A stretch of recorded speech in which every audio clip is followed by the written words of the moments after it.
The United States military has begun strikes. По ужасот на терористичките напади на САД од 11 септември 2001 започна најдолгата копнена војна на Америка, што сега е завршена.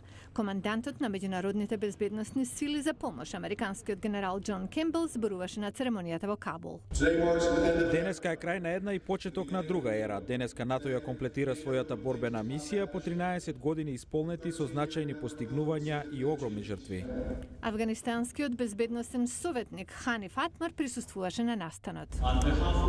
Во името на председателот Гани и народот на Афганистан би сакал да изразам најдлабока благодарност за коалиционите напори на НАТО и жртвувањето во Афганистан од 2001-та. Цената на војната е огромна.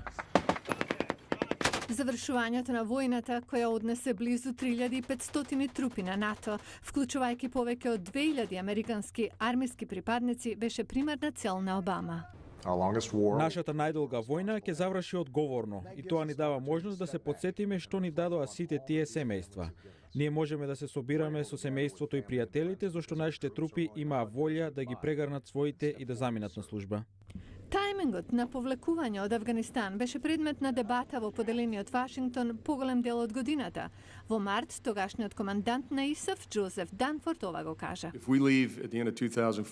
Ако заминеме на крајот на 2014-та, афганистанските безбедносни сили ќе почнат да се распаѓаат.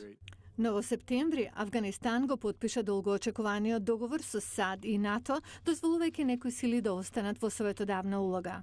Жителите на Кабул изразуваат внимателен оптимизам. Некои се горди на афганистанските безбедносни сили, додека други би сакале на тамошно присуство на САД и НАТО во мисија на обука.